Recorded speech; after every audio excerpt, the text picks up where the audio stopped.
மானியம் கொடுக்கறது மலேசிய விவசாயிக்கு, ஓட்டு கேட்டு வர்றது மட்டும் தமிழ்நாட்டு விவசாயிகிட்டயா? எங்களை பார்த்து இழுச்சுவாய் எழுதியிருக்க அந்த திமுகவுக்கு யோசிச்சு பாருங்க. இந்தோனேசியா மலேசியாவில இருந்து பாமாயில லிட்டர் 100 ரூபாய்க்கு இறக்குமதி பண்ணி 75 ரூபாய் ஒரு லிட்டருக்கு மானியம் கொடுத்து 25 ரூபாய்க்கு ரேஷன் கடையில விற்கிறாங்க. நம்ம தமிழ்நாட்டுல தென்னை மரம் வச்சிருக்கிற விவசாயிகள் தேங்கெண்ணெய் இருக்கு, நிலக்கடலை விவசாயிகள் வச்சிருக்கிற கடலை எண்ணெய் இருக்கு, எள்ளு விவசாயிகள் இருக்கிற நல்லெண்ணெய் இருக்கு. யோசிச்சு பாருங்க.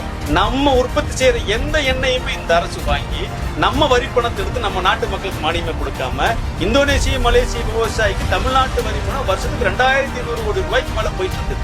நம்ம நாட்டு வரி பணம், தமிழருடைய வரி பணம், தமிழ்நாட்டு மக்களுடைய வரி பணம் யாருக்கு போயிட்டு இருக்குது? இந்தோனேசிய மலேசிய விவசாயிகளுக்கு போயிட்டு இருக்குது. ஆனா ஓட்டு கேட்டு வர்றது மட்டும் யாருக்கிட்ட? நம்ம கிட்ட. நாங்க ஆட்சிக்கு வந்ததும் கண்டிப்பா தேங்காய் எண்ணெய் ரேஷன் கடையில கொடுப்போம், கடலை எண்ணெய் ரேஷன் கடையில கொடுப்போம், மானிய விலையில கொடுப்போம்னு சொல்லி திமுக வாக்குறுதி நடைமுறைப்படுத்தியதா? யோசிச்சு பாருங்க, சிந்திச்சு பாருங்க. மீண்டும் இவர்கள் ஆட்சிக்கு வந்தாங்க அப்படின்னா நம்ம நாட்டு பணத்தை பூரா எடுத்து இன்னும் பல நாட்டு விவசாயிகளை கொடுத்துட்டு போயிருப்பாங்க. ஆக விவசாயிகளை புறக்கணித்த இந்த திமுகவிற்கு இந்த 2026 சட்டமன்ற தேர்தலில் தயவு செஞ்சு எந்த விவசாயில வாக்களிக்காதீங்க. வேற எந்த கட்சிக்கான வாக்களி